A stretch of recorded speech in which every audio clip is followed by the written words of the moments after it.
Hello students, ये video जो आप देखने जा रहे हो ये वीडियो हमारे ऑनलाइन कोर्स का एक डेमो लेक्चर है। आप अगर 12th स्टैंडर्ड में हैं और आप अगर चाहते हैं कि आपका पूरा कंसेप्ट क्लियर हो तो इस वीडियो को पूरा एंड तक देखिए। Yes, hello dear students.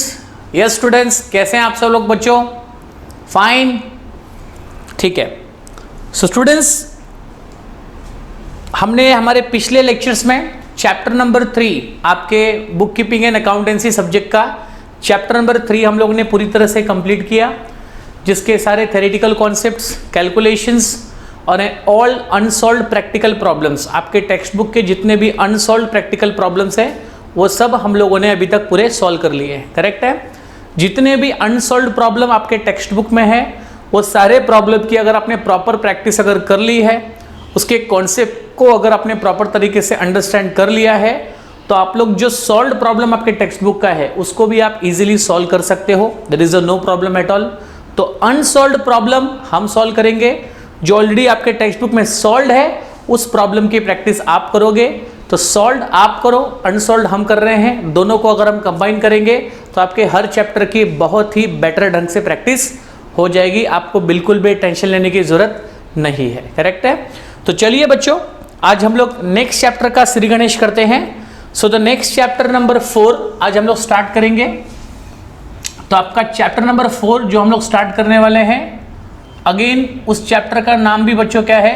Reconstitution of partnership. Okay, yes. आप कहोगे सर इसके पिछले वाले चैप्टर का नाम भी यही था, रिकॉन्स्टिट्यूशन ऑफ पार्टनरशिप था। इस चैप्टर का नाम भी रिकॉन्स्टिट्यूशन ऑफ पार्टनरशिप ही है। तो ऑलरेडी बच्चों मैंने आपको पहले भी बताया है कि पार्टनरशिप में रिकॉन्स्टिट्यूशन होने का मतलब एग्जैक्टली क्या होता है। पार्टनरशिप में रिकॉन्स्टिट्यूशन होने का मतलब क्लियर है कि आप यहां पर आपकी जो एग्जिस्टिंग पार्टनरशिप है, जो ओल्ड पार्टनरशिप है, वो पार्टनरशिप यहां पर बंद हो रही है और उसी की जगह एक नई पार्टनरशिप की शुरुआत यहां पर की जा रही है। तो जब किसी ओल्ड पार्टनरशिप को क्लोज करके उसकी जगह न्यू पार्टनरशिप जब स्टार्ट होती है with some new terms and conditions, ठीक है ना, विथ सम न्यू एग्रीमेंट्स, तो ऐसे प्रोसेस को हम लोग बोलते हैं रिकॉन्स्टिट्यूशन ऑफ पार्टनरशिप। मतलब पार्टनरशिप का पुनर्गठन, पार्टनरशिप को फिर से रिकंस्ट्रक्ट करो, पार्टनरशिप को फिर से तैयार करो, जूनी पार्टनरशिप क्लोज करो और नई पार्टनरशिप शुरू करो, जूना पार्टनरशिप डीड कैंसिल करो और नया पार्टनरशिप डीड मतलब पार्टनरशिप एग्रीमेंट की क्या करो? शुरुआत करो। गेटिंग द पॉइंट और नॉट? तो कहने का मतलब क्लियर है कि यहाँ पर न्यू एग्रीमेंट्स के साथ, न्यू टर्म्स एंड कंडीशंस के साथ यहाँ पर पार्टनरशिप की शुरुआत होगी and that process is called as a reconstitution of partnership.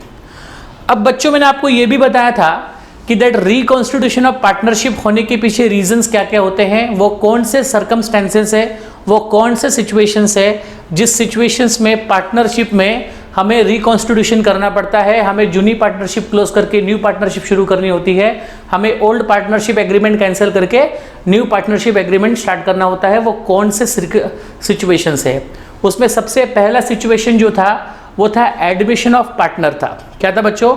Admission of partner, जो ऑलरेडी हम लोगों ने पहले स्टडी कर लिया है कि एडमिशन ऑफ पार्टनर होने की वजह से, मतलब किसी न्यू पार्टनर का जब बिजनेस में एडमिशन होता है तो न्यू पार्टनर के बिजनेस में एडमिशन होते समय भी आपको पार्टनरशिप को रिकॉन्स्टिट्यूट करना होता है, आपको पार्टनरशिप का फिर से गठन करना होता है। Agreed now? इसी के अलावा बच्चों, जब आपके पार्टनरशिप में रिटायरमेंट होता है, नाउ रिटायरमेंट का मतलब क्या हुआ कि जब कोई पार्टनर आपके पार्टनरशिप से, आपके एग्जिस्टिंग पार्टनरशिप से किसी कारण से निकल जाता है या किसी कारण से उस पार्टनरशिप को वो छोड़कर चला जाता है, so that is called as a retirement of partner. और जब समझो पार्टनरशिप में किसी पार्टनर की अचानक से डेथ हो जाती है, तो ऐसे रिटायरमेंट, डेथ और एडमिशन के सर्कमस्टेंसेस में, सिचुएशंस में हमें पार्टनरशिप को फिर से गठित करना पड़ता है, हमें पार्टनरशिप को फिर से निर्माण करना पड़ता है, पार्टनरशिप के एग्रीमेंट हमें फिर से न्यू चेंजेस करने पड़ते हैं। करेक्ट है? तो ऑलरेडी हम लोगों ने admission of partner, come on, हमने एडमिशन ऑफ पार्टनर की वजह से जो रिकॉन्स्टिट्यूशन हुए थे उसके सारे प्रोसेस हमने समझ लिए हैं। तो अब आपके पार्टनरशिप में अगर रिकॉन्स्टिट्यूशन हो रहा है, अब आपके पार्टनरशिप में अगर चेंजेस हो रहा है, पार्टनरशिप आपको फिर से गठित करनी पड़ रही है, तो अब यहाँ पर पार्टनरशिप के फिर से रिकंस्ट्रक्शन करने के पीछे जो सबसे मेन सिचुएशन है, सबसे जो मेन यहाँ पर सर्कमस्टेंसेस है, वो है बच्चों यहाँ पर यस रिटायरमेंट ऑफ पार्टनर। मतलब यहाँ पर किसी पार्टनर के फर्म को छोड़कर जाने की वजह से, किसी पार्टनर को फर्म से जाने की वजह से यहाँ पर आपको पार्टनरशिप में रिकॉन्स्टिट्यूशन करना पड़ेगा, आपको पार्टनरशिप का गठन फिर से करना होगा। सो यहाँ पर सिचुएशन क्या है बच्चों, रिटायरमेंट ऑफ पार्टनर। इसके पिछले चैप्टर में सिचुएशंस क्या था बच्चों, एडमिशन ऑफ पार्टनर, और यहाँ पर सिचुएशन है बच्चों रिटायरमेंट ऑफ पार्टनर। तो देखा जाए तो पूरा का पूरा प्रोसेस ही बच्चों उल्टा है। एडमिशन ऑफ पार्टनर में क्या हो रहा था, एक न्यू पार्टनर हमारे एग्जिस्टिंग पार्टनरशिप फर्म में ऐड हो रहा था, करेक्ट है। रिटायरमेंट ऑफ पार्टनर में क्या हो रहा है कि हमारे एग्जिस्टिंग पार्टनरशिप में फर्म में से कोई एक पार्टनर रिटायर हो रहा है, मतलब कोई एक पार्टनर बिजनेस छोड़कर क्या हो रहा है बच्चों, जा रहा है, करेक्ट है। तो यहां पर आपको कुछ ऐसी चीजें यहां पर देखने को मिलेंगी जो टोटली अपोजिट्स है। जो हमने एडमिशन ऑफ पार्टनर में पढ़ा था, ठीक उसके अपोजिट कुछ चीजें आपको यहां पर देखने को मिलेंगी, क्योंकि एडमिशन में पार्टनर आ रहा था और रिटायरमेंट में पार्टनर क्या हो रहा है बच्चों, जा रहा है, करेक्ट है यहां तक। सो क्या होता है ये रिटायरमेंट ऑफ पार्टनर और क्यों होता है पार्टनर्स का retirement. Again retirement of partner क्या होता है और पार्टनर किसी फर्म से रिटायर क्यों होता है, इन दोनों चीजों को सबसे पहले हमें समझना बहुत जरूरी है। तब इसके आगे के कॉन्सेप्ट को हम धीरे धीरे करके रीड करते जाएंगे, स्टडी करते जाएंगे, करेक्ट है। तो बच्चों उसके लिए आप सभी लोग अपने पेज नंबर, आपके टेक्स्ट बुक के पेज नंबर 168 पे आ जाइए। Come on everybody, come on the page number 168। Yes, तो पेज नंबर 168 पे आप देखेंगे chapter number 4 is there, and the chapter number 4 आपको जो दिया है that is the reconstitution of partnership. Partnership का पुनर्गठन, पार्टनरशिप का पुनः निर्माण, करेक्ट है। यस, जरा ध्यान से देखिएगा। तो यहाँ पर सबसे पहले कुछ इंट्रोडक्शन दिया गया है, उस इंट्रोडक्शन में आपको ये तो क्लियर हो जाएगा कि what is the retirement of partner. Already मैंने बताया है कि जब कोई पार्टनरशिप ऑलरेडी चल रही है, उसमें से कोई एक पार्टनर अगर बिजनेस छोड़कर जा रहा है या वो पार्टनर इस फर्म को कंटिन्यू नहीं करना चाहता है, तो उस पार्टनर के निकल जाने के प्रोसेस को हम लोग बोलते हैं रिटायरमेंट ऑफ पार्टनर। आइए देखिए क्या लिखा है इंट्रोडक्शन में। यस, तो सब लोग पेज नंबर 168 पर आ जाइए बच्चों। इंट्रोडक्शन पार्ट को थोड़ा रीड करते हैं so that you will get the understanding about the chapter clearly. Yes, so यहां पर इंट्रोडक्शन कहता है आपका, व्हेन वन मेंबर, जब कोई एक member ceases to be a partner. Ceases मतलब कैंसल हो चुका है, एक मेंबर इनकार कर रहा है कि अब मुझे पार्टनर नहीं रहना है, अब मुझे पार्टनरशिप में नहीं रहना है। तो पार्टनरशिप में रहने से जब कोई एक मेंबर सीजेस कर रहा है, इनकार कर रहा है, and remaining partner continue to carry on the business of the firm, it is called as a retirement of partner. तो कोई एक पार्टनर यहां पर सीजेस कर रहा है, एक पार्टनर यहां पर खुद को कैंसिल कर रहा है पार्टनरशिप फर्म में रहने से, और जो बाकी के पार्टनर है, याद रखना बच्चों लोग, यहां पर अगर समझो पार्टनरशिप में 3 पार्टनर है, पार्टनर ए, पार्टनर बी और पार्टनर सी। समझो इन तीनों पार्टनर में से अगर समझो सी नाम का पार्टनर अगर बिजनेस से रिटायर होना चाहता है, सी नाम का पार्टनर बिजनेस से अगर जाना चाहता है, तो जो पार्टनर बिजनेस छोड़कर जाएगा बिकॉज ऑफ सम रीजंस, उस पार्टनर को हम लोग बोलेंगे रिटायरिंग पार्टनर, करेक्ट है यहां तक। So this partner will become retiring partner, okay, the partner who is retiring from the firm.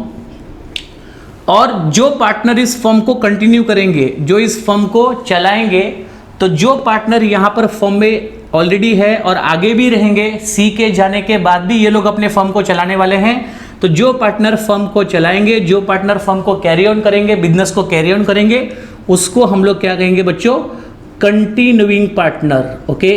तो यहाँ पर सबसे पहला कॉन्सेप्ट आपको मैंने बता दिया कि इस पार्टनरशिप में, रिटायरमेंट के प्रोसेस में, who is the retiring partner and who is the continuing partner. The person, the partner who want to cease the partnership, जो पार्टनरशिप छोड़कर जाना चाहता है, who will become a retiring partner, and the person who want to carry on the partnership, carry on the business further, उसको बोलेंगे continuing partner. तो जब भी मैं कंटिन्यूइंग पार्टनर बोलूँ या मैं रिटायरिंग पार्टनर बोलूँ तो आपको क्लियरली पता होना चाहिए कि कंटिन्यूइंग पार्टनर में मैं किसकी बात कर रहा हूँ, जो बिजनेस को चलाने वाले हैं, जो बिजनेस को कैरी ऑन करने वाले हैं। और रिटायरिंग पार्टनर में मैं किसकी बात कर रहा हूँ, जो पार्टनर फर्म को छोड़कर क्या हो रहा है बच्चों, जा रहा है। Agreed now? ठीक है, तो यहाँ पर रिटायरमेंट ऑफ पार्टनर का मीनिंग आपको क्लियरली दे दिया गया है। यस, आगे बढ़ते हैं। It is one of the mode of reconstitution of a partnership. उसके अगले पॉइंट में लिखा है कि रिटायरमेंट ऑफ पार्टनर भी एक तरीका है जिस तरीके से आप पार्टनरशिप में रिकॉन्स्टिट्यूशन ला सकते हो, पार्टनरशिप का पुनर्गठन कर सकते हो। जैसे एडमिशन ऑफ पार्टनर भी एक मोड था पार्टनरशिप को रिकॉन्स्टिट्यूट करने का, उसी तरह रिटायरमेंट ऑफ पार्टनर भी बच्चों एक मोड है पार्टनरशिप को रिकॉन्स्टिट्यूट करने का। Yes, the new partnership business will continue with the remaining partner and the retiring partner will get the amount payable to him after considering the net balance of capital and current account. कहने का simple मतलब है कि यहाँ पर जो partner business छोड़कर जा रहा है वो चला जाएगा और जो बिजनेस में रहेंगे वो लोग इस बिजनेस को कैरी ऑन करेंगे।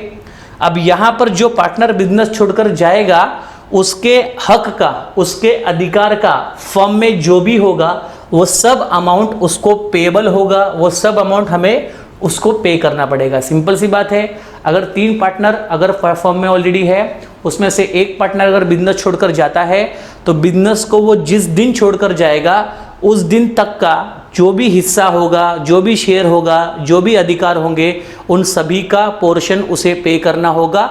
जिस दिन वो बिजनेस से रिटायर होगा उस दिन वो अपने पूरे शेयर्स को, अपने पूरे प्रॉफिट को, अपने पूरे लॉस को एडजस्ट करके ही जाएगा। तो whatever amount will be there in the credit of C, that all amount should be payable to C. क्योंकि सी नाम का बंदा बिजनेस छोड़कर जा रहा है तो जो भी इसके हक का होगा, जो भी इसके अधिकारों का होगा, वो सारे पेमेंट्स आपको इसे करने पड़ेंगे। किसे करने पड़ेंगे? कंटिन्यूइंग पार्टनर किसको पे करेगा? सी को पे करेगा, जो बिजनेस से क्या हो रहा है बच्चों, रिटायर हो रहा है। ठीक है, यस, लेकिन वो कब होगा? सारा कैपिटल, करंट अकाउंट का सारा बैलेंसिंग, एडजस्टमेंट, सारा खर्चा, प्रॉफिट निकालने के बाद जो पैसा बचेगा उसमें से जो सी का हिस्सा होगा वो सी को पेड कर दिया जाएगा। यू विल अंडरस्टैंड आफ्टर, जब हम सम को सॉल्व करेंगे तभी। अब आपको यहाँ पर समझना है कि जब कोई पार्टनर बिजनेस छोड़कर जाता है तो उसे फर्म से क्या क्या मिलता है। करेक्ट है? तो किसी पार्टनर के बिजनेस से रिटायर होने पे उसे फर्म से क्या क्या एक्सपेक्टेशन है, उसे क्या क्या फर्म से मिलना चाहिए। तो यहाँ पर हम देखेंगे कि पार्टनरशिप से जब कोई पार्टनर रिटायर होता है तो उसे कौन कौन से चीज़ें मिलती है, कौन कौन सी चीज़ों पर उसको बेसिकली शेयर मिलना चाहिए। तो यहाँ पर सबसे पहले जो रिटायरिंग पार्टनर को मिलता है वो मिलता है बच्चों उसका शेयर इन प्रॉफिट। क्या मिलेगा? उसका शेयर इन प्रॉफिट। तो यहाँ पर जिस ईयर में वो बिजनेस छोड़कर जा रहा है उस ईयर में वो पार्टनरशिप में जितने भी पीरियड तक रहेगा उस पीरियड तक का जो भी प्रॉफिट होगा या जो भी लॉस होगा वो प्रॉफिट और लॉस आपको उसे देना पड़ेगा। किसको? रिटायरिंग पार्टनर को। कब तक का? जिस दिन वो बिजनेस में गया उस दिन तक का, साल के शुरू होने से लेकर के जिस दिन वो बिजनेस में था उसी दिन तक का प्रॉफिट उसको देना पड़ेगा। फॉर एग्जाम्पल, अगर समझो आपका फाइनेंशियल ईयर शुरू हो रहा है 1 अप्रैल को, करेक्ट है? 1 अप्रैल 2019 को समझो आपका फाइनेंशियल ईयर शुरू हुआ और आपका पार्टनर समझो एग्जाम्पल 1 जून को रिटायर हो गया। 1 जून को वो बिजनेस छोड़कर क्या हो रहा है बच्चों? जा रहा है। तो वो अप्रैल में था, मई में भी था, लेकिन जून के पहले ही तारीख को वो निकल गया। तो अप्रैल का जो भी प्रॉफिट है या मई का जो भी प्रॉफिट है वो दोनों प्रॉफिट में से उसका जो शेयर होगा वो उसको देना पड़ेगा। That is called as a share in profit. तो साल के शुरू होने से लेकर के जिस अकाउंटिंग ईयर में वो जा रहा है उस अकाउंटिंग ईयर में साल के शुरू होने से लेकर के जब तक वो बिजनेस में रहेगा तब तक का जो भी प्रॉफिट का हिस्सा होगा वो उसके हिस्से का उसको प्रॉफिट दिया जाएगा। अब वो बिजनेस में उस साल, किस साल? जिस साल वो रिटायर हो रहा है उस साल 2 महीने रहे, 3 महीने रहे, 4 महीने रहे, 10 महीने रहे, जितने महीने वो उस साल बिजनेस में रहेगा उतना प्रॉफिट उसको शेयर किया जाएगा। इसके अलावा अभी तक फर्म ने जितना भी एक्यूमुलेटेड प्रॉफिट होगा, अभी तक फर्म में जितना भी क्या होगा बच्चों? Accumulated profit. ये एक्यूमुलेटेड प्रॉफिट का मतलब क्या होता है? Yes, I am talking about general reserve. पिछले 4 सालों से, 5 सालों से जो भी रिजर्व सभी ने मिलकर के इकट्ठा किया होगा अब सभी ने मिलकर इकट्ठा किया तो सभी में वो भी तो है, तो उसका जो रिजर्व फंड का हिस्सा होगा, जनरल रिजर्व का हिस्सा होगा, वो भी आपको रिटायरिंग पार्टनर को पे करना पड़ेगा। इसके बाद में जिस दिन वो रिटायर होगा उस दिन फर्म का रिकॉन्स्टिट्यूशन होगा, तो उसी दिन हमको सारे असेट एंड लायबिलिटी का रिवैल्यूएशन भी करना पड़ेगा। असेट एंड लायबिलिटी की वैल्यू को भी हमें करंट वैल्यू पे लाना पड़ेगा, क्योंकि हम पार्टनरशिप का रिकॉन्स्टिट्यूशन कर रहे हैं। तो रिटायरिंग पार्टनर को क्या करना होगा, असेट एंड लायबिलिटी का आप जिस दिन रिवैल्यूएशन करोगे उस दिन तक का जो भी प्रॉफिट एंड लॉस होगा, वो रिवैल्यूएशन का प्रॉफिट एंड लॉस भी आपको रिटायरिंग पार्टनर को देना पड़ेगा। तो यहाँ पर हम देंगे profit and loss on revaluation. Okay, revaluation of what, asset and liability. तो यहाँ पर रिवैल्यूएशन का, असेट एंड लायबिलिटी का जो भी रिवैल्यूएशन करोगे, जो भी असेट एंड लायबिलिटी की वैल्यू इंक्रीज होगी या डिक्रीज होगी, वो सारे प्रॉफिट एंड लॉस भी हम यहाँ पर उस पार्टनर को क्या करेंगे, शेयर करेंगे। एग्रीड और नॉट। इसके अलावा उसका फर्म में जो गुडविल कमाया था, गुडविल में भी वो हिस्सेदार था, तो उसके शेयर का जो गुडविल होगा वो भी उसको पे करना होगा। उसके अलावा उसने जो फर्म को स्टार्ट करने के लिए कैपिटल दिया था, वो कैपिटल भी उसको पे करना पड़ेगा। तो ये सब चीज़ें बेसिक होती है जो किसी भी पार्टनर को रिटायरमेंट पे की जाती है। पहला मैंने क्या बताया, शेयर इन प्रॉफिट। कौन सी ईयर की बात कर रहा हूँ, वो जिस ईयर रिटायर होगा उसी ईयर का, वो जितना भी पीरियड उस ईयर में रहेगा उतने पीरियड का प्रॉफिट उसको शेयर किया जाएगा। मैंने इसके लिए आपको ये एग्जांपल दिया है। अगर वो 2019-20 के ईयर में रिटायर हो रहा है, तो उस ईयर में वो जितने भी महीने उस बिजनेस में था उतने महीने का उसको प्रॉफिट दे दिया जाएगा। फिर समझो पिछले 4 साल से 5 साल से बिजनेस ने जो भी रिजर्व फंड इकट्ठा किए, जनरल रिजर्व इकट्ठा किए, उसमें उसका जो शेयर होगा वो भी उसको दिया जाएगा। करेक्ट है। उसके अलावा जब हम लोग पार्टनरशिप को रिकॉन्स्टिट्यूट करेंगे, पार्टनरशिप का जब हम लोग फिर से निर्माण करेंगे, तो रिकॉन्स्टिट्यूशन में हमें क्या करना पड़ता है, सारे असेट एंड लायबिलिटी का रिवैल्यूएशन करना पड़ता है। असेट एंड लायबिलिटी की वैल्यू को हमें फिर से कैलकुलेट करना पड़ता है। अब असेट की और लायबिलिटी की वैल्यू को जब आप रीवैल्यू करोगे, इंक्रीज डिक्रीज करोगे, तो उससे जो भी प्रॉफिट एंड लॉस होगा उसमें भी उसका जो शेयर होगा वो उसको आप दोगे। That is profit and loss on revaluation of asset and liability. After that goodwill में भी उसका हिस्सा है, क्योंकि उसने भी सभी के साथ मेहनत की थी बिजनेस के नेम, फेम, रेपुटेशंस, प्रॉफिटेबिलिटी को बढ़ाने के लिए, तो उसमें गुडविल का जो हिस्सा होगा वो भी आपको उसको देना पड़ेगा। और यहाँ पर जो उसने फर्म को स्टार्ट करने के लिए जितना भी कैपिटल फर्म को दिया है वो सारा कैपिटल भी उसको लौटाना पड़ेगा। तो इन शॉर्ट कहने का मतलब ये है कि जब भी कोई पार्टनर बिजनेस से रिटायर होगा तो उसका फर्म में जहाँ जहाँ पर अधिकार है, जहाँ जहाँ पर हिस्सा है, वो सारे हिस्से आपको उसे पे करने होंगे। और सारे हिस्से पे करने के बाद ही यहाँ पर वो पर्सन बिजनेस से रिटायर होगा, और रिटायर होने के बाद हम लोग न्यू फर्म को ए और बी के नाम से स्टार्ट कर सकते हैं, जिसको कहते हैं हम लोग कंटिन्यूइंग पार्टनर। ध्यान दीजिएगा यहाँ पे। यस, तो यहाँ पर the new partnership business will continue with the remaining partner. Remaining partner मतलब कंटिन्यूइंग पार्टनर के साथ इस पार्टनरशिप को कंटिन्यू किया जाएगा। एंड जो रिटायरिंग पार्टनर होगा will get the amount payable, इसको अमाउंट पेबल मिलेगा। ये सब अमाउंट उसके लिए पेबल होगा, ये सारी अमाउंट हमें उसे पे करनी पड़ेगी। करेक्ट है। यस, तो okay, the retiring partner will get the amount payable to him after, yes, considering the balance of capital in current account. ये सब मैंने आपको बताया। उसके अलावा क्या क्या मिलेगा उसको बच्चों, उसको मिलेगा शेयर ऑफ प्रॉफिट और लॉस ऑन रिवॉल्यूशन। मैंने बताया कि असेट एंड लायबिलिटी के रिवॉल्यूशन करने पे जो भी प्रॉफिट एंड लॉस होगा वो प्रॉफिट एंड लॉस भी उस रिटायरिंग पार्टनर को दिया जाएगा। करेक्ट है। इसके अलावा गुडविल का जो हिस्सा होगा वो भी उसको दिया जाएगा। उसके अलावा रिजर्व फंड का हिस्सा जो होगा वो भी उसको दिया जाएगा। तो जहाँ जहाँ पर उसकी हिस्सेदारी होगी वो सारी हिस्सेदारी उसको दी जाएगी। करेक्ट है। एक्सेट्रा। पार्टनर अब बिजनेस से रिटायर क्यों होता है, रिटायर होने के रीजंस क्या है, तो रिटायर होने के रीजंस में यहाँ पर लिखा है, सबसे पहले लिखा है ड्यू टू ओल्ड एज।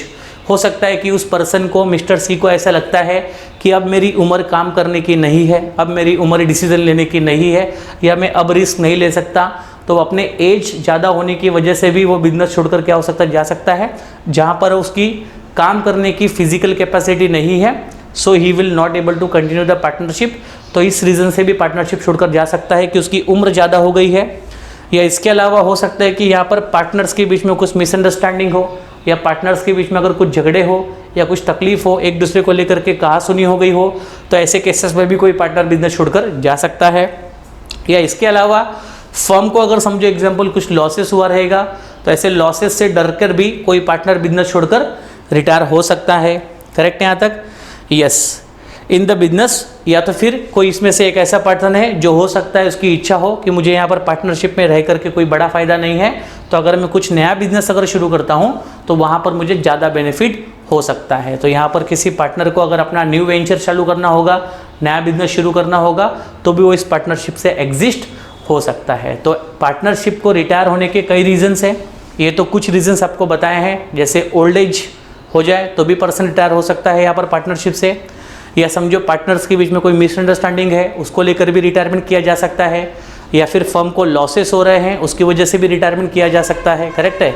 या फिर किसी पार्टनर को अपना नया फर्म चालू करना है तो भी वो इस फर्म से रिटायरमेंट ले सकता है। Agreed now?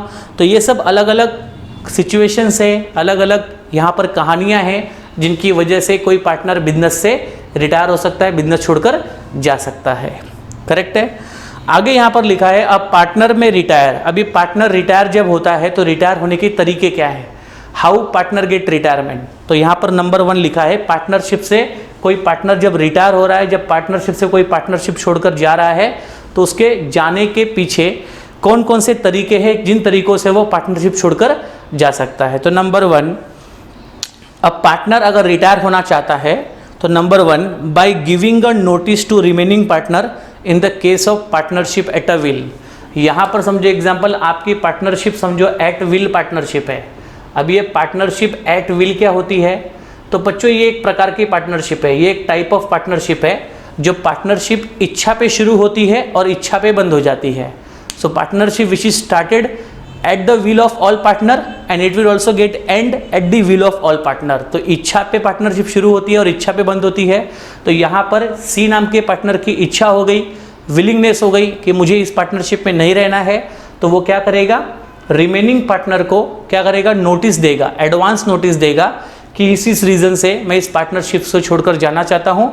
तो कुछ डेज की एडवांस नोटिस जो है वो इस पार्टनर को पहले देनी होगी, और जब ये एडवांस नोटिस देगा इसके बाद ही इस पार्टनरशिप को छोड़कर वो जा सकता है। देखो उसमें लिखा है by giving a notice to the remaining partner. तो रिमेनिंग पार्टनर को सी ने क्या किया, नोटिस दे दिया, और नोटिस दे करके वो पार्टनरशिप छोड़कर जा सकता है। लेकिन नोटिस वाला केस किस में आएगा, जब आपकी पार्टनरशिप इच्छा पे शुरू हुई थी और इच्छा पे बंद होने वाली है। तो ये पार्टनरशिप एट विल है बच्चों, जहाँ पर यहाँ पर हमने क्या क्या एग्रीमेंट किया था कि जब तक हमारी इच्छा होगी हम इस पार्टनरशिप को चलाएंगे, जिस दिन हमारी विलिंगनेस नहीं होगी हम पार्टनरशिप को बंद कर देंगे।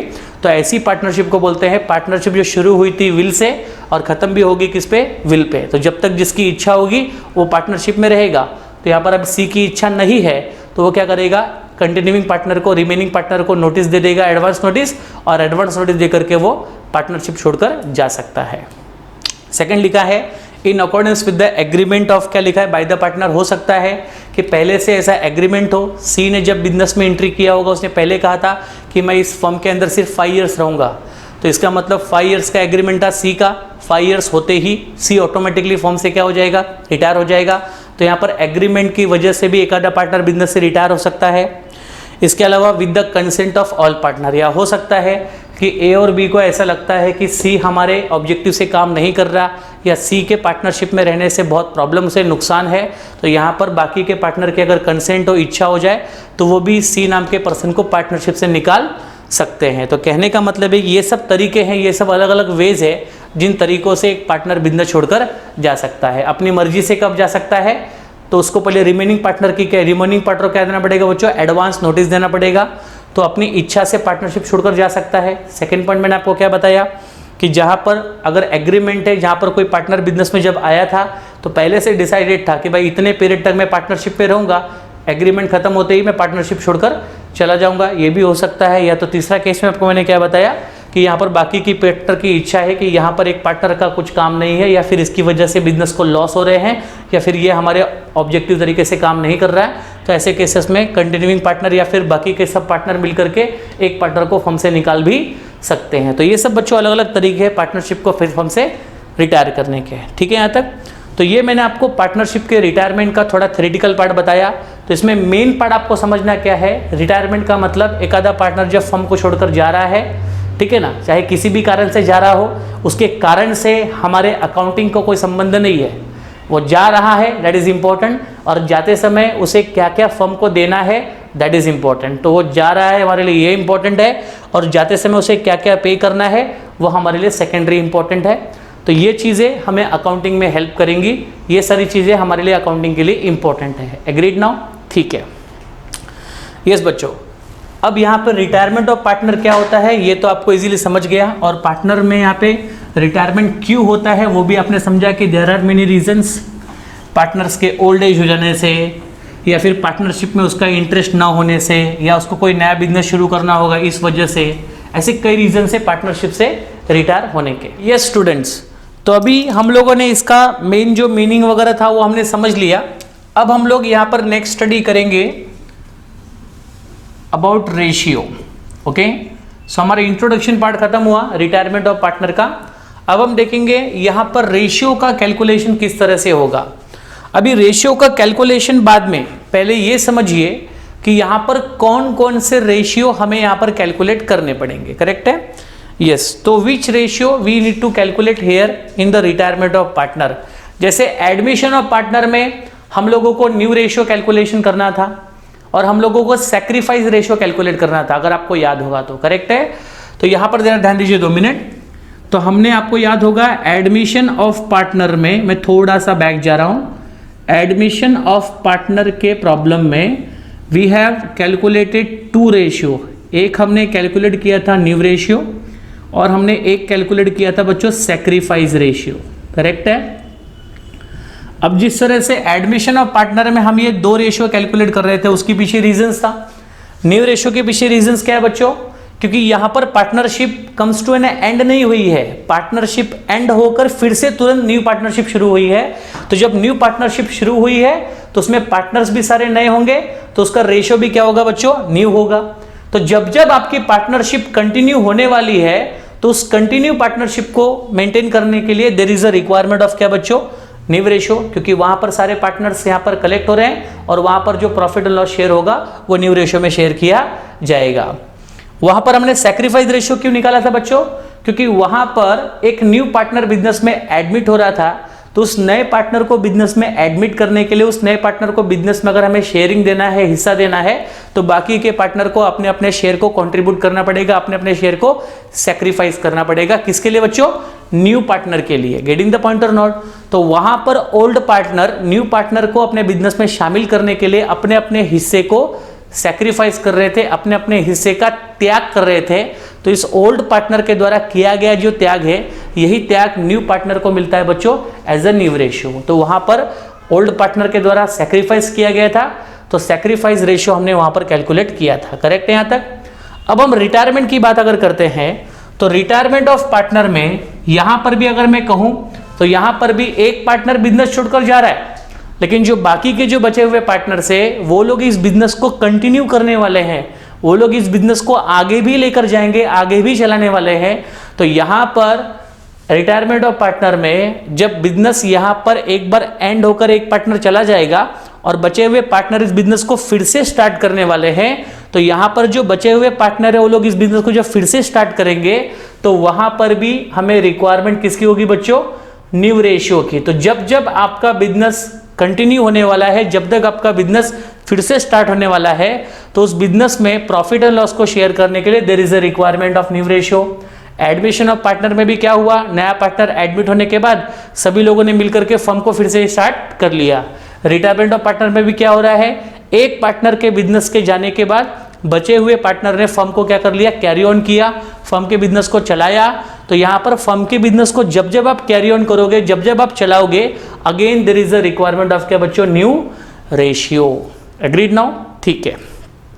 तो एडमिशन ऑफ पार्टनर में भी न्यू रेशियो था, क्योंकि वहां पर भी फर्म आपका कंटिन्यू होने वाला है, और रिटायरमेंट ऑफ पार्टनर में भी एक पार्टनर के जाने के बाद क्या फर्म बंद होने वाला नहीं है, वो फर्म कंटिन्यू होने वाला है। आगे के लिए बचे हुए पार्टनर उस फर्म को क्या करेंगे? चलाएंगे। तो वो जो पार्टनर बचे हुए पार्टनर जो फर्म को चलाएंगे, तो वो लोग अपने प्रॉफिट एंड लॉस को जिस रेशियो में शेयर करेंगे उसको हम लोग क्या बोलेंगे बच्चों? New ratio. यहां तक क्लियर है? ठीक है। दूसरी चीज अब यहां पर जरा समझिए, अब यहां पर थोड़ा मामला अपोजिशन होने वाला है। एडमिशन में क्या हो रहा था? एक नया पार्टनर एडमिट हो रहा था, जिस नए पार्टनर के लिए ओल्ड पार्टनर को अपने अपने हिस्से त्यागने पड़ रहे थे, अपने अपने हिस्सों का सैक्रिफाइस करना पड़ रहा था, करेक्ट है। बट यहां पर ठीक बच्चों अपोजिट हो रहा है। एट रिटायरमेंट ऑफ पार्टनर में क्या हो रहा है, 3 पार्टनर है, ए बी और क्या बच्चों सी। एक पार्टनर इसमें से चला गया। अब बताओ यहां पर इस पार्टनर के जाने के बाद इसका जो हिस्सा है वो तो खाली हो गया, करेक्ट है ना। सी पार्टनर के जाने के बाद इसका जो हिस्सा है वो तो यहां पर खाली है। अब इसके बचे हुए हिस्से को, जो हिस्से में पहले सी को हम लोग प्रॉफिट एंड लॉस बांटते थे, अब वो हिस्सा तो खाली हो गया, वो जगह तो खाली हो गई। अब यहाँ पे जो सी का जो शेयर था, जिस हिस्से में हम लोग सी को प्रॉफिट एंड लॉस बांटते थे, उसका हिस्सा अब ए को और किसको मिलेगा बच्चों, बी को मिलेगा। तो कहने का मतलब यह है कि 3 लोग में से जब एक चला गया तो एक के जाने की वजह से उसका जो शेयर होगा वो ए और बी आपस में क्या करेंगे बच्चों, शेयर करेंगे। तो यहां पर एक पार्टनर के जाने की वजह से ए और बी का जो प्रॉफिट एंड लॉस शेयरिंग का जो रेशियो है वो पहले की अपेक्षा क्या हो जाएगा बच्चों, बढ़ जाएगा। कैसे बढ़ जाएगा, क्योंकि पहले जो प्रॉफिट था वो 3 लोगों में बंटता था, अब एक पार्टनर बिजनेस से रिटायर हो गया, अब प्रॉफिट सिर्फ 2 लोगों में बटेगा। तो ऑटोमेटिकली यहां पर पहले हिस्सा 3 था, अब एक पार्टनर कम हो गया, अब हिस्सा कितना रहेगा, ओनली 2। मतलब यहां पर ए और बी को पहले की अपेक्षा ज्यादा शेयर मिलेगा, पहले की अपेक्षा ज्यादा रेशियो मिलेगा। गेटिंग द पॉइंट और नॉट। तो यहां पर जब एक पार्टनर बिजनेस छोड़कर चला जाता है तो उसके जाने की वजह से उसका जो हिस्सा है वो ए और बी को मिलता है, ए और बी को यहां पर आ रहा है। तो यहां पर ए और बी को सी के जाने की वजह से क्या हो रहा है बच्चों, गेन हो रहा है। क्या हो रहा है बच्चों, गेन हो रहा है। क्या गेन हो रहा है, सी का हिस्सा ए और बी को गेन हो रहा है, ए और बी सी के हिस्से को अर्न करेंगे। तो यहां पर हमें कैलकुलेशन करना पड़ेगा किसका बच्चों, गेन रेशियो का। Agreed now. यहां पर क्या हो रहा था, न्यू पार्टनर का बिजनेस में एडमिशन होने की वजह से उसके लिए दोनों पार्टनर को अपने अपने थोड़े थोड़े हिस्से क्या करने पड़े थे, त्याग करने पड़ रहे थे। बट यहां पर तो उल्टा हो रहा है, एक पार्टनर बिजनेस छोड़कर चला जाएगा तो उसका हिस्सा ए और बी को मिल जाएगा, मतलब ए और बी को गेन होगा। तो यहां पर ए और बी को क्या कैलकुलेट करना पड़ेगा बच्चों, गेन रेशियो। Agreed now. तो एडमिशन ऑफ पार्टनर में ओल्ड पार्टनर को सैक्रिफाइस करना पड़ रहा था न्यू पार्टनर के लिए, लेकिन रिटायरमेंट ऑफ पार्टनर में यहां पर गेन होगा, गेन, क्योंकि एक पार्टनर चला जाएगा तो उसका हिस्सा बाकी के पार्टनर के बीच में बांट दिया जाएगा। तो उसको बोलेंगे हम लोग क्या, गेन रेशियो। तो यहां पर हमें 2 रेशियो कैलकुलेट करना है, एक हमें निकालना है न्यू रेशियो और एक हमें यहां पर निकालना क्या बच्चों, गेन रेशियो। Agreed now. तो इस तरीके से ये तो पता चल गया कि सर रिटायरमेंट ऑफ पार्टनर में हमें कौन से रेशियो कैलकुलेट करने हैं। तो यहां पर हमें 2 रेशियो कैलकुलेट करने होंगे। एक हमें कैलकुलेट करना होगा कौन सा बच्चों, न्यू रेशियो, ओके, और दूसरा हमें कैलकुलेट करना होगा क्या बच्चों, गेन रेशियो। न्यू रेशियो क्यों कैलकुलेट करना पड़ेगा, बिकॉज ये लोग जो बचे हुए पार्टनर है वो इस फर्म को कंटिन्यू करने वाले हैं, ठीक है ना, क्योंकि फर्म जो है वो आपकी कंटिन्यू होने वाली है। तो कंटिन्यू होने की वजह से वो लोग जिस रेशियो में अपने प्रॉफिट एंड लॉस को शेयर करेंगे उसको कहेंगे न्यू रेशियो। और गेन रेशियो क्यों बच्चों, क्योंकि यहां पर एक पार्टनर के रिटायर होने से उसका जो शेयर है वो बाकी के पार्टनर्स को मिल जाएगा। तो बाकी के पार्टनर्स को एक पार्टनर के जाने का फायदा मिल रहा है, एक पार्टनर के जाने का हिस्सा मिल रहा है। सो यहां पर मिल रहा है, that is it is called as a gain ratio. ठीक है, अब ये तो पता चल गया कि यहाँ पे रेशियो कौन से कैलकुलेट करने हैं बच्चों, न्यू रेशियो और गेन रेशियो। अब हम लोग ये देखेंगे कि कैसे न्यू रेशियो और कैसे गेन रेशियो को कैलकुलेट किया जाए। तो now we are going to discuss about calculations of ratio. तो अब हम सीखेंगे कि यहाँ पर न्यू रेशियो और गेन रेशियो का कैलकुलेशन कैसे होगा। ठीक है, so let's try to understand the calculation of ratios. ठीक है, यस, तो रेशियो का कैलकुलेशन कैसे करेंगे, उसमें सबसे पहले we will calculate about new ratio. सबसे पहले हम लोग सीखेंगे न्यू रेशियो कैसे निकलेगा। तो यहां पर ना बच्चों न्यू रेशियो निकालना बहुत ही आसान है, बहुत ही इजी है। आप बोलोगे इतना इजी रेशियो तो मैंने कभी देखा ही नहीं, और आपको ऑब्जेक्टिव में भी पूछता है न्यू रेशियो कैसे कैलकुलेट करना है उसके बारे में। एक छोटा सा एग्जांपल आपको लेके समझाता हूं मैं। समझो एग्जांपल, 3 पार्टनर है, एक्स, वाई और जेड, करेक्ट है। समझो किसी फर्म में 3 पार्टनर है, X, Y और Z, और समझो X का, Y का और Z का जो प्रॉफिट शेयरिंग रेशियो है वो रेशियो है 3:2:1। करेक्ट है। अगर समझो किसी फर्म में 3 पार्टनर है और उनका प्रॉफिट लॉस शेयरिंग रेशियो है 3:2:1। क्लियर। अब इसमें से कोई एक पार्टनर अगर बिजनेस छोड़कर चला जाएगा, अब कोई एक पार्टनर अगर बिजनेस से रिटायर हो जाएगा, चला जाएगा, समझो एग्जांपल, सर यहाँ पे समझो Y नाम का पार्टनर बिजनेस छोड़कर चला गया, Y नाम का पार्टनर बिजनेस से चला गया, वो बिजनेस से क्या हो गया, रिटायर हो गया। तो Y के जाते ही तो Y क्या बन गया बच्चों, रिटायरिंग पार्टनर बन गया, और X और Z यहां पर क्या बन गए बच्चों, यस, X और Z यहां पर बन गए कंटिन्यूइंग पार्टनर। क्या बन गए, कंटिन्यूइंग पार्टनर। तो यहां पर न्यू रेशियो किसका लगेगा, X और Z का, क्योंकि ये तो जा रहा है, इसका कोई न्यू रेशियो बनेगा ही नहीं। तो जो पार्टनर बिजनेस को कंटिन्यू करेंगे, जो पार्टनर बिजनेस को चलाएंगे, उनका यहां पर क्या कैलकुलेट होगा बच्चों, न्यू रेशियो। तो यहां पर X, Y, Z में से Y के रिटायर होने से उसका रेशियो भी खत्म हो जाएगा। अब यहाँ पे जो प्रॉफिट एंड लॉस है वो किसको बटेगा बच्चों, X और Z को, और X और Z का न्यू रेशियो क्या होगा, तो ऑलरेडी दिया है 3:1। क्लियर है यहाँ तक। तो यहाँ पर 3 रेशियो था, उसमें से Y नाम का पार्टनर बिजनेस से रिटायर हो गया, तो Y गया तो Y का शेयर भी निकाल दो। अब यहाँ पर प्रॉफिट एंड लॉस को बटेगा X और Z के बीच कौन से रेशियो में, 3:1 में बचेगा। Agreed now.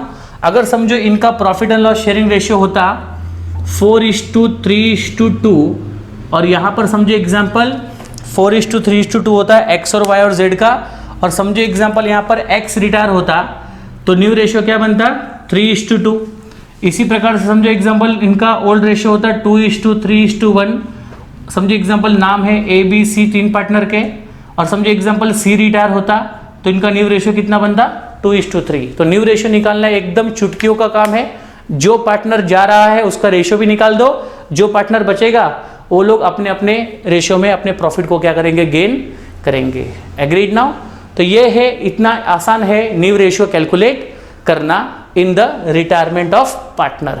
जो पार्टनर गया उसका रेशियो भी खत्म कर दो, जो पार्टनर बचे वो लोग अपने अपने रेशियो में इस प्रॉफिट एंड लॉस को एंजॉय करेंगे। यहां पर भी वही हुआ, C नाम का पार्टनर गया तो A और B कंटिन्यूइंग पार्टनर हुए, वो लोग प्रॉफिट एंड लॉस को 2:3 में क्या करेंगे, शेयर कर लेंगे। Agreed now. तो this is the way of calculating a new ratio in the retirement of partner. Clear है, ठीक है, यस। तो आप देख सकते हैं कि पेज नंबर 169 पे, ठीक है, पेज नंबर 169 पे आपको दिया है कैसे न्यू रेशियो कैलकुलेट करना है। आप देख सकते हैं ऊपर इलस्ट्रेशन एग्जांपल आपको दिए हैं, A, B and C share profit and losses. देखिए क्वेश्चन आपके सामने है, A, B और C शेयर करेंगे अपने प्रॉफिट एंड लॉसेस को इन द रेशियो 4:2:1। अगर B नाम का रिटायर हुआ, B मतलब वो बीच का रेशियो गायब होगा अभी, देखना, ठीक है ना। अगर B नाम का पार्टनर अगर रिटायर हो गया तो what will be the new ratio. B नाम का पार्टनर अगर चला जाएगा तो नया रेशियो क्या बनेगा, बताइए। इनका हिस्सा कितना है, 4:2:1। ये उनका रेशियो है, किसका बच्चों, A का, B का और C का। रिटायर कौन हो रहा है बच्चों, B। अगर B नाम का पार्टनर अगर रिटायर हो गया, ठीक है, उसका हिस्सा भी खत्म कर दो। अब बताओ कंटिन्यू पार्टनर कौन बचे, A और C।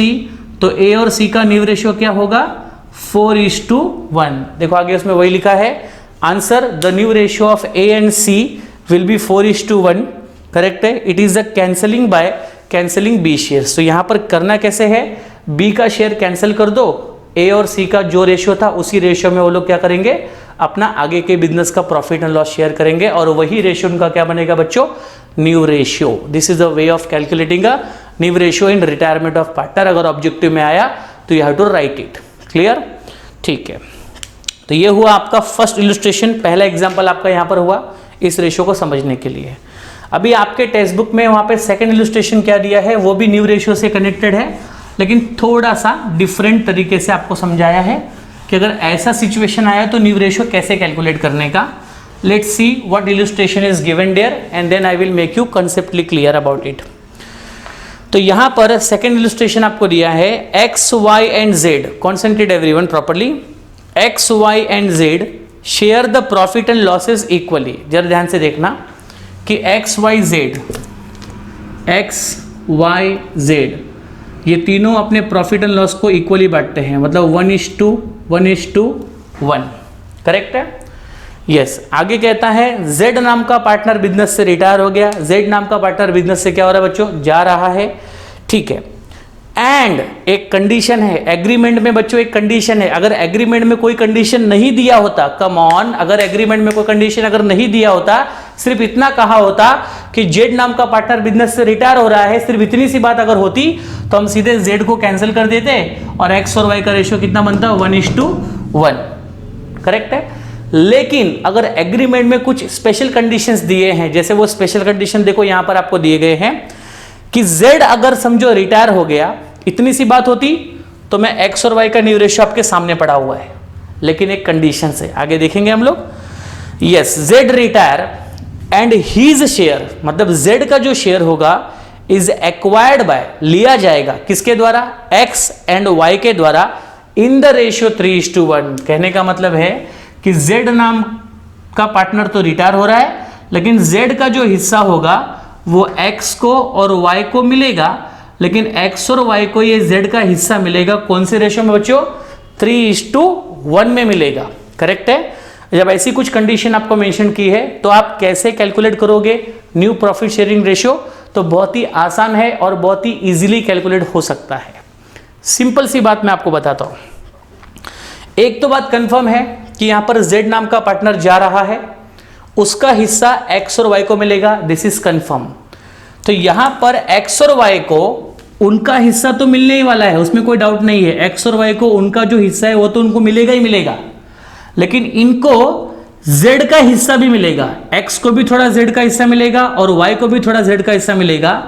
तो एक्स को ऑलरेडी जितना मिलता है उसमें जेड का जितना मिला वो आप ऐड कर दो, आपको एक्स का न्यू रेशियो मिल जाएगा।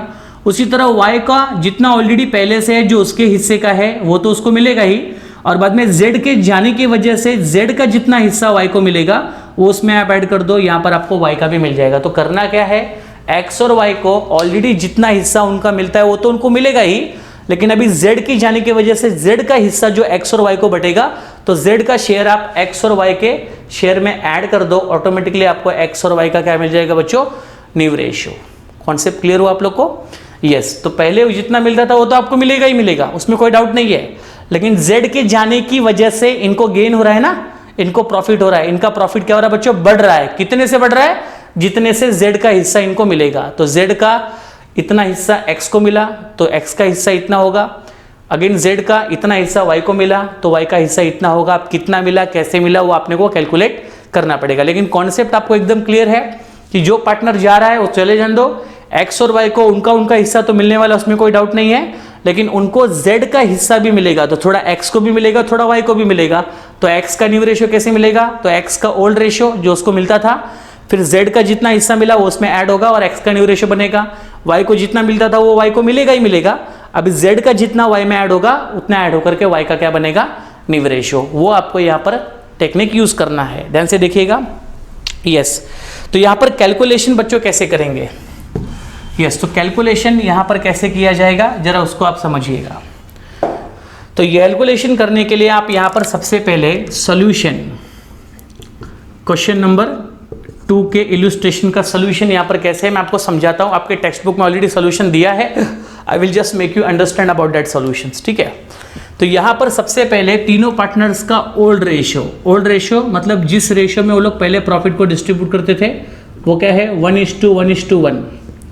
करेक्ट है? इस 1:1:1 को हम लोग 1/3 भी कह सकते थे, जो इन पार्टनर को पहले मिलता था रिटायरमेंट के पहले। क्लियर है? ठीक है।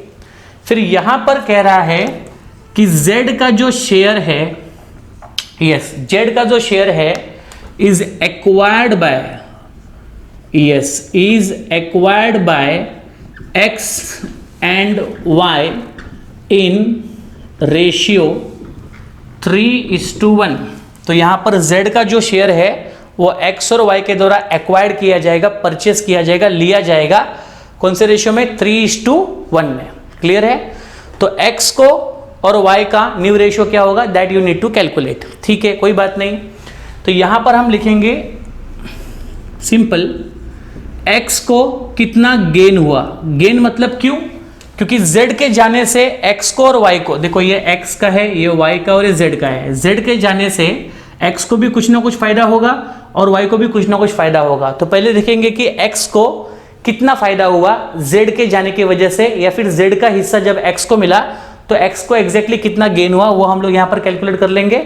यस, तो x का यहाँ पर गेन कितना बच्चों, सिंपली आपको यहाँ पर दिया है कि x का कितना गेन होगा। तो x का पहली बात कितना रेशियो है बच्चों, 1/3, 1/3 मिलेगा, 1/3, ठीक है ना। इन द रेशियो कितना लिखा है 3, मतलब z का जो हिस्सा है वो x को कितना मिलेगा बच्चों 3/4 और y को कितना मिलेगा 1/4, ठीक है। तो x का कितना गेन होगा, यस, तो x का गेन होगा 1/3 मल्टीप्लाई बाय 3/4।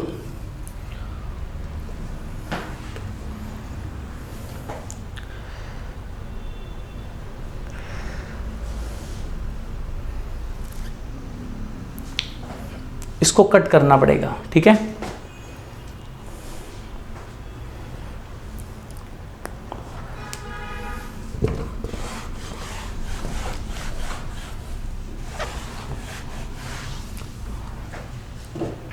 यहां से शुरू करना है। यस बच्चों, अब हम देखेंगे कि किस तरह से इसको कैलकुलेट किया जाएगा। तो यहां पर आपके बुक में जो स्टेप्स दिया है वो स्टेप्स अपने को यहां पर फॉलो करने हैं, या फिर हम लोग अपने तरीके से भी कर सकते हैं। तो पहले हम लिखेंगे ओल्ड रेशियो। बताइए तीनों पार्टनर का ओल्ड रेशियो कितना दिया है 1:1:1, क्लियर है, जिसको हम लोग 1/3, 1/3 या 1/3 भी लिख सकते हैं। ये किसका है बच्चों, यहां पर हम लिख सकते हैं कि this is a ratio of x, this is a ratio of y and this is a z ratio. ये उनका ओल्ड रेशियो है, दैट इज रिटायरमेंट के पहले का रेशियो है, x का, y का और किसका z का, ठीक है। अब यहां पर z का जो शेयर है, z share is acquired by old partner, sorry acquired by x and y in 3:1 ratio. तो कहने का मतलब ये हुआ कि यहां पर z का जो हिस्सा है, प्लीज कॉन्सेंट्रेट एवरीवन, z का जो हिस्सा है, बताओ z का कितना हिस्सा है बच्चों, सर z का 1/3 हिस्सा है। ये हिस्से को x भी एक्वायर करेगा और ये हिस्से को y भी एक्वायर करेगा, करेक्ट है। तो x को इस 1/3 में से कितना मिलेगा और y को 1/3 में से कितना मिलेगा, वो x और y का क्या रहेगा बच्चों, गेन रहेगा। गेन रहेगा मतलब z अभी चला जाएगा, बिजनेस छोड़कर रिटायर हो रहा है, तो उसका हिस्सा x और y एक्वायर्ड कर रहे हैं 3:1 में, करेक्ट है। तो z का जो हिस्सा होगा, कम ऑन, z का जो हिस्सा होगा वो x और y को हम 3:1 में क्या करेंगे बच्चों, बांट देंगे।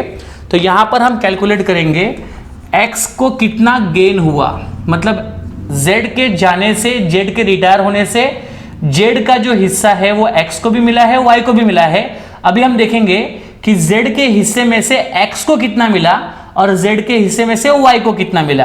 तो x का कितना गेन होगा बताइए। पहले z का हिस्सा था कितना 1/3, अभी 1/3 क्या पूरा x को मिल रहा है, नहीं, तो 1/3 का x को कितना मिल रहा है बच्चों 3:1, मतलब 3/4 एंड 1/4, तो इतना हिस्सा x को मिल रहा है और इतना हिस्सा y को मिल रहा है। किसका, 1/3 का 3/4 x को मिलेगा और 1/3 का 1/4 किसको मिलेगा, y को। तो x को कितना गेन होगा, 1/3 का 3/4 x को मिलेगा और y को कितना मिलेगा बच्चों, तो y को भी 1/3 का मतलब किसका, z के हिस्से का 1/4 मिलेगा, क्लियर है, ठीक है। 3 1 जा 3, 4 3 जा 12, 1 1 जा 1 एंड 4 3 जा 12। तो कहने का मतलब है इतना x को गेन हुआ और इतना किसको गेन हुआ बच्चों, y को। तो ये जो मिला है ना, ये x और y को मिला है, किसके पास से मिला है, z के पास से। तो z का जो ये 1/3 था, ये 1/3 x और y के बीच बट गया, x और y के बीच देखो 1/3 बट रहा है, x को मिलेगा 3/4 के हिस्से में और इसको मिलेगा 1/4 के हिस्से में। तो कहने का मतलब है z का जितना भी हिस्सा था उसका 3/4 मतलब 75% x को मिला और उसका 25% y को मिला। तो यहाँ पे 75% इसका कितना हुआ, इतना हुआ, और 25% इसका कितना हुआ, इतना हुआ, जो बच्चों किसको मिला, y को मिला। तो अभी x और y का गेन आपको मिल चुका है। z का शेयर x और y के बीच जब बटेगा तो x को इतना मिलेगा और y को इतना मिलेगा। यहां तक क्लियर है? ठीक है सर, यहां तक समझ में आ गया। अब हम बोलेंगे x का न्यू रेशियो बताओ कितना होगा। फिर मैंने आपको बोला ना न्यू रेशियो कैसे मिलेगा, सिंपल है, x को पहले जितना मिलता था उसमें उसका गेन ऐड कर दो, z के जाने की वजह से जो उसको मिला वो उसमें ऐड कर दो। बताओ x को पहले कितना मिलता था सर, उसको मिलता था 1/3 मिलता था, ठीक है। अब उसमें हम लोग x को जो गेन हुआ है 3/12 का, ये कहाँ से मिला उसको, z के हिस्से से इतना मिला, तो वो हिस्सा इसमें बच्चों क्या करेंगे, ऐड करेंगे। उसी प्रकार y का न्यू रेशियो कैसे निकलेगा, तो बताओ y को पहले कितना मिलता था सर, 1/3 मिलता था, उसमें z का कितना मिला, 1/12 मिला, y ऐड कर दो, ठीक है। तो सिंपल सी बात है, यहां पर दोनों पार्टनर्स को पहले इतना मिलता था, अभी z की जाने की वजह से इतना और मिलेगा, x को इतना मिलेगा और y को इतना और मिलेगा। ये किसका है बच्चों, z का हिस्सा है जो x और y के बीच बट रहा है। तो x का ओल्ड रेशियो और उसको मिलने वाला गेन रेशियो जब ऐड हो जाएगा तो यहाँ पर क्या बन जाएगा बच्चों, न्यू रेशियो। कैसे ऐड होगा, अभी देखो डिनोमिनेटर सेम नहीं है, तो जब डिनोमिनेटर सेम नहीं होता तो हम लोग क्या करते हैं, क्रॉस मल्टीप्लिकेशन। 12 1 जा कितना होगा बच्चों, 12 प्लस 3 3 जा कितना हो जाएगा, 9 एंड 12 3 जा कितना, 36। इसी तरह यहाँ पर भी प्लस है, डिनोमिनेटर सेम नहीं है, क्रॉस करो, 12 12 1 जा 12 एंड 1 3 जा 3 एंड 12 3 जा कितना बच्चों, 36। तो इस तरह से x का और y का मिल गया आपको। बताइए 12 और 9 कितना होगा बच्चों, 21/36 और ये हो जाएगा 15/36। तो इस तरह से ये x का न्यू रेशियो और ये y का न्यू रेशियो, इसको यहाँ पर लेते हैं 21/36, 15/36, ये निकाल दीजिए। अब आप दोनों देख सकते हैं 3 से डिवाइड हो जाएगा, 3 7 जा 21 एंड 3 5 जा 15, तो आपको मिला 7:5, जो कि क्या बनेगा बच्चों, न्यू रेशियो किसका, x और y का, जो मिलेगा x और y को z के जाने के बाद। करेक्ट है। तो x और y अपने न्यू बिजनेस के प्रॉफिट एंड लॉस को शेयर किस में करेंगे, 7:5 में। लेकिन बच्चों इतना सारा कैलकुलेशन कब करने का, जब वो कंडीशन आपको दिया है कि रिटायरिंग पार्टनर का जो शेयर है वो x को इतना मिलेगा, y को इतना मिलेगा। अगर ऐसा स्पेसिफिकली दिया है तो इस तरह का कैलकुलेशन करना होगा, लेकिन ऐसा कंडीशन आपको नहीं दिया है तो ऐसे केसेस में जो जा रहा है उसका शेयर कट कर दो, जो बचेगा वही उनका क्या रहेगा, new ratio. If condition is not given, if condition is given, so you need to calculate in this way. Agreed now, ठीक है। बट ऐसा आने का चांसेस बिल्कुल भी बहुत ही कम होता है, बट स्टिल हमारे बुक में दिया है तो इट इज अवर वर्क कि हमको इसको समझे और उसको सॉल्व करना सीखे। Agreed now. तो ये हुआ, इसमें मेन समझ लेना कि ये हमने क्या निकाला है, जो पार्टनर बिजनेस छोड़कर जा रहा है उसका हिस्सा हम लोग x और y को बांट रहे हैं। यस, ठीक है। तो ये हमने सीख लिया कि किस तरह से हम लोग यहाँ पे न्यू रेशियो कैलकुलेट करेंगे, दोनों तरीके से। पहला नॉर्मल तरीका था, दूसरा कंडीशनल वाला था। That both we have done here. Agreed और नॉट, ठीक है। तो ये हुआ आपको बच्चों न्यू रेशियो, और न्यू रेशियो का कैलकुलेशन हमने यहाँ पर सीख लिया है। करेक्ट है। चलिए एक और रेशियो बच्चों हम लोग सीखते हैं, yes, which is called as a gain ratio. तो न्यू रेशियो आपको इजीली समझ में आ गया होगा। अब हम देखेंगे गेन रेशियो कैसे कैलकुलेट किया जाता है। कॉन्सेप्ट को बच्चों समझिए, concept is very very important. ये वाले सेकंड सम में मेन कॉन्सेप्ट क्या था कि जो पार्टनर बिजनेस छोड़कर जा रहा था उसका हिस्सा बाकी के पार्टनर्स किस तरह से बांटेंगे वो आपको दिया था। दैट्स वाई आपने उसको यहाँ पर कैलकुलेट किया। अगर वैसा नहीं दिया होता तो सीधे जो पार्टनर जा रहा है उसका हिस्सा निकाल दो, बचे हुए पार्टनर जो हिस्सा हुआ उसी में अपने प्रॉफिट एंड लॉस को क्या करेंगे, शेयर करेंगे। Agreed now. चलिए now we will see that what is the gain ratio and how the calculation take place. So gain ratio क्या होता है वो अभी हम सीखेंगे, ठीक है। गेन रेशियो क्या होता है, मैंने आपको पहले ही कहा कि जब भी कोई पार्टनर बिजनेस को रिटायर होगा, बिजनेस से जाएगा, तो उसका हिस्सा ऑटोमेटिकली बचे हुए पार्टनर को मिल जाएगा। तो मिल जाएगा मतलब बचे हुए पार्टनर उसके हिस्से को एंजॉय करेंगे, तो that is called as a gain ratio. Agreed now, ठीक है।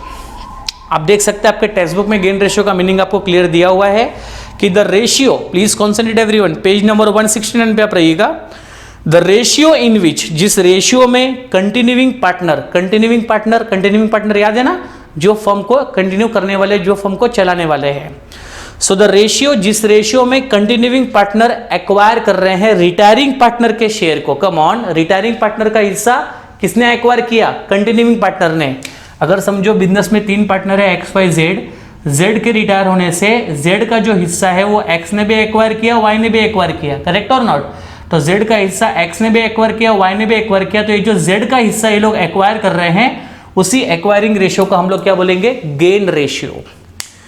ठीक है, आगे लिखा है it is normally used to write off goodwill. और इस गेन रेशियो का इस्तेमाल कहां पर करना है? गुडविल को राइट ऑफ करने के लिए, करेक्ट है? यस, गुडविल को राइट ऑफ करने के लिए, गुडविल क्रिएटेड और रेस, अगर आपने गुडविल फॉर्म में रेस किया होगा, कैलकुलेट करके रिकॉर्ड किया होगा, तो उसको राइट ऑफ करने के लिए आपको यहां पर गेन रेशियो का इस्तेमाल करना पड़ेगा। Agreed now? और गेन रेशियो का इस्तेमाल गेन रेशियो का इस्तेमाल गुडविल को राइट ऑफ करने के लिए इस्तेमाल किया जाएगा, लेकिन सिर्फ गुडविल जो है रिटायरिंग पार्टनर के हिस्से का अगर आपने शेयर किया होगा, रेस किया होगा, तो रिटायरिंग पार्टनर के एक्सटेंट तक का जो गुडविल है उसको राइट ऑफ करने के लिए आप गेन रेशियो का इस्तेमाल करोगे। बट फिलहाल रेस और राइट ऑफ की कहानी बाद में पढ़ेंगे। बट फिलहाल आप समझ लीजिए गेन रेशियो क्या होता है। एक पार्टनर बिजनेस छोड़कर जब जाता है तो उसके रेशियो को जब बाकी के पार्टनर एंजॉय करते हैं, तो जिस रेशियो में वो लोग इसके शेयर को एंजॉय करेंगे, that is called as a gain ratio. अब उसका इस्तेमाल कहां पर किया जाएगा वो आपको बाद में और भी डिटेल में बताया जाएगा। Agreed now? ठीक है। यस, यहां पर एक फॉर्मूला आपको दिया है गेन रेशियो का। फॉर्मूला आपको ऑब्जेक्टिव के लिए बहुत ही इंपॉर्टेंट है। So the formula is given, gain ratio is equal to, formula समझो, गेन रेशियो कैसे कैलकुलेट किया जाएगा। सबसे पहली बात, गेन रेशियो किसका कैलकुलेट करना है? कंटिन्यूइंग पार्टनर का, क्योंकि रिटायरिंग पार्टनर तो बिजनेस छोड़कर जा रहा है, उसका हिस्सा बचे हुए पार्टनर को मिल रहा है। क्लियर है? तो बचे हुए partner, that is called as a continuing partner का हमें गेन रेशियो कैलकुलेट करना है। अब बताइए, गेन रेशियो निकालने के लिए बहुत ही सिंपल सा तरीका है। आप ध्यान से मेरी बात सुनिए, मैं आपको समझाता हूं। मेरे कुछ प्रश्नों के पहले उत्तर दीजिए। आप मुझको बताइए कि जब यहां पर पार्टनरशिप में राम, रहीम, करेक्ट है, राम, रहीम और समझो सुल्तान, ये 3 पार्टनर है। राम, रहीम, सुल्तान, ये 3 समझो एग्जांपल पार्टनर है। एग्रीड और नॉट? ठीक है। अब इसमें होगा क्या? राम का रेशियो समझो 3 है, रहीम का 2 है और सुल्तान का कितना है बच्चों? 1 है। तो 3:2:1 इस तरह से इनके प्रॉफिट एंड लॉस को हमने क्या करना है? शेयर करना है। नॉर्मल है। अब यहां पर होगा क्या? यहां पर होगा ये कि पहले जब बिजनेस को प्रॉफिट होता था तो वो तीनों पार्टनर्स के बीच में कैसे बंटता था? 3:2:1 में बंटता था। मतलब पहले प्रॉफिट 3 लोगों में बांटा जाता था। Agreed now? मतलब प्रॉफिट के पहले यहां पर टुकड़े किए जाते थे और उसको तीनों लोगों में बांटा जाता था। ये बात क्लियर है आपको? ठीक है। अब यहां पर समझो सुल्तान नाम का पार्टनर अगर बिजनेस से रिटायर हो रहा है, सुल्तान नाम का पार्टनर अगर बिजनेस से जा रहा है, करेक्ट है ना? तो अब इसके जाने के बाद इसका जो हिस्सा है वो राम और रहीम को मिल जाएगा। तो मेरा प्रश्न ये है कि राम को अब हिस्सा सुल्तान के जाने के बाद ज़्यादा मिलेगा या फिर कम मिलेगा? तो सिंपल सी बात है, अगर पार्टनर बिजनेस से चला जाएगा तो इसका हिस्सा राम और रहीम को हिस्से में ऐड हो जाएगा। तो राम और रहीम को पहले कम मिलता था, लेकिन अब इसके जाने के बाद थोड़ा ज़्यादा मिलेगा, क्योंकि पहले प्रॉफिट 3 लोग में बंटता था। अब एक पार्टनर चला गया तो प्रॉफिट सिर्फ अभी 2 लोगों में बटेगा और ये 2 लोगों को जो प्रॉफिट मिलेगा वो सुल्तान का भी मिलेगा। तो इस तरह से राम और रहीम का जो हिस्सा है वो पहले के अपेक्षा क्या हो जाएगा बच्चों? बढ़ जाएगा। तो कहने का मतलब ये हुआ कि यहाँ पर कंटिन्यूइंग पार्टनर को जब रिटायरिंग पार्टनर बिजनेस में था उस समय प्रॉफिट रेशियो थोड़ा कम मिलता था, लेकिन रिटायरिंग पार्टनर के जाते ही इनका रेशियो क्या हो गया? पहले की अपेक्षा बढ़ गया। तो अभी जो नया रेशियो है वो ज़्यादा है और जो जुना रेशियो है वो कम था। तो यहाँ पर सिंपल सी बात है, गेन रेशियो अगर आपको कैलकुलेट करना है तो आपको करना क्या होगा? न्यू रेशियो, मतलब पार्टनर को जो अभी मिल रहा है, रिटायरमेंट के बाद जो पार्टनर को मिल रहा है वो उनका न्यू रेशियो है, उसमें से उनको पहले जितना मिलता था वो आप निकाल दो, that is called as the old ratio. जो डिफरेंस आएगा वो क्या बनेगा बच्चों? Gain ratio. तो राम को सुल्तान के रहने पे कम मिल रहा था, लेकिन सुल्तान के जाते ही राम को भी ज्यादा मिलेगा, रहीम को भी ज्यादा मिलेगा। तो जो ज्यादा मिल रहा है वो राम और रहीम को कौन सा रेशियो है? न्यू रेशियो है। और जो पहले कम मिल रहा था वो राम और रहीम का क्या था बच्चों? ओल्ड रेशियो था, तो अभी जितना मिल रहा है उसमें से पहले जितना मिल रहा था वो आप लेस कर दो, जो डिफरेंस होगा वो क्या बनेगा बच्चों, गेन रेशियो, जिससे पता चल जाएगा कि यहाँ पर रिटायरिंग पार्टनर के जाने से दोनों पार्टनर को कितना गेन हुआ, दोनों पार्टनर को कितना फायदा हुआ। Agreed now? ठीक है, इस तरह से आपको यहाँ पर गेन रेशियो कैलकुलेट करना है, जिसको बेनिफिट रेशियो भी कह रहे हैं, क्योंकि रिटायरिंग पार्टनर के जाने से उसका जो हिस्सा है वो बचे हुए पार्टनर को आपस में शेयर हो जाता है, और उसका बेनिफिट ओल्ड पार्टनर्स या तो कंटिन्यूइंग पार्टनर क्या करते हैं बच्चों, एंजॉय करते हैं। यहाँ तक क्लियर आप लोग को? ठीक है, आगे बच्चों कुछ इलस्ट्रेशन दिए हैं, बहुत ही इजी है, आपको करना कुछ नहीं है, आपको क्वेश्चंस को रीड करना है। ओल्ड रेशियो कितना है, न्यू रेशियो कितना है, ओल्ड रेशियो में से न्यू रेशियो में से ओल्ड रेशियो को क्या करना है, लेस करना है, जो डिफरेंस आएगा वो क्या बनेगा बच्चों, गेन रेशियो। तो यहाँ पर आप देख सकते हो कुछ इलस्ट्रेशन आपको यहाँ पर दिए गए हैं। यस, इलस्ट्रेशन हम लोग थोड़ा सॉल्व करेंगे तो आपको गेन रेशियो का कैलकुलेशन भी इजीली समझ में आ जाएगा कि किस तरह से गेन रेशियो कैलकुलेट किया जा रहा है। ये बात समझ के रखिए कि रिटायरिंग होने के बाद पार्टनर्स को पहले से ज़्यादा प्रॉफिट मिलता है, करेक्ट है ना? यस, तो यहाँ पर पहला इलस्ट्रेशन आपको दिया है, A B C are sharing a profit and losses in the ratio 4:3:2। तो ए, बी और सी ये लोग अपने प्रॉफिट एंड लॉस को शेयर करते थे 4:3:2 में। इलस्ट्रेशन सॉल्व करोगे तो कॉन्सेप्ट और भी क्लियर हो जाएगा, ठीक है? तो ए और बी और सी ये तीनों अपने प्रॉफिट एंड लॉस को शेयर किस में करते थे, 4:3:2 में, ठीक है? हुआ क्या? यस, बी रिटायर हो गया and A and C share the future profit equally, calculate the gain ratio. अब यहाँ पर बी नाम का पार्टनर बिजनेस से रिटायर हो गया और कंडीशंस क्या दिया है कि ए और सी ने डिसाइड कर लिया कि हम लोग जो बचा हुआ प्रॉफिट है, इसके जाने के बाद जो प्रॉफिट हमें न्यू फॉर्म में होगा वो हम लोग 1:1 में शेयर कर लेंगे, करेक्ट है? तो यहाँ पर बी के जाने के बाद ए और सी को कौन सा रेशियो लग गया, 1:1।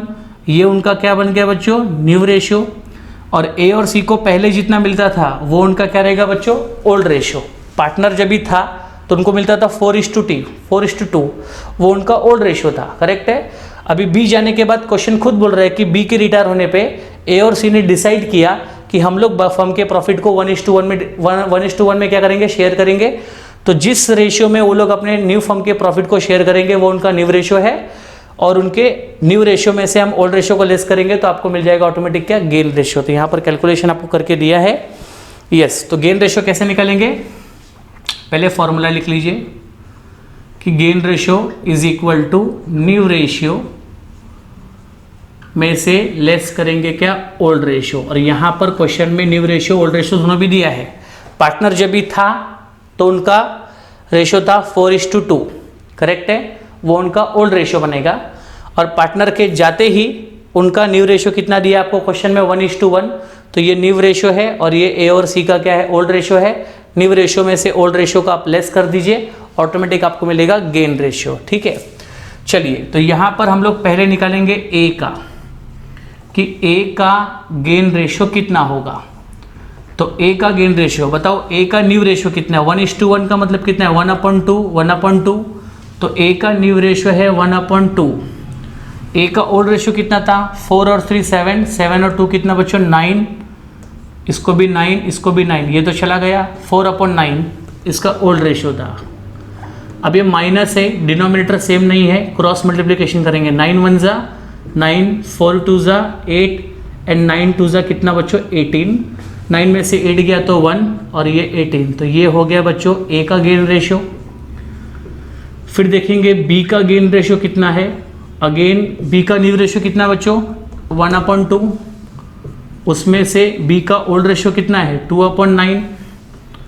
लेस कर देंगे, 9 1 ज़ा कितना होगा, अगेन माइनस है, डिनोमिनेटर सेम नहीं है तो क्रॉस मल्टीप्लिकेशन करना पड़ेगा। 9 1 ज़ा 9, 2 2 ज़ा 4 एंड 2 9 ज़ा 18। तो ये बनेगा 5/18, ठीक है?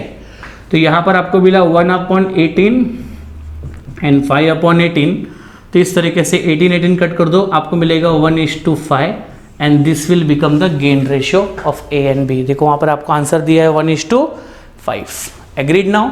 तो इस तरीके से आपको कैलकुलेशन समझ में आना चाहिए कि माइनस आपको दिया है और आपका डिनोमिनेटर अलग अलग है तो क्रॉस मल्टीप्लिकेशन करके ही सॉल्यूशन होगा।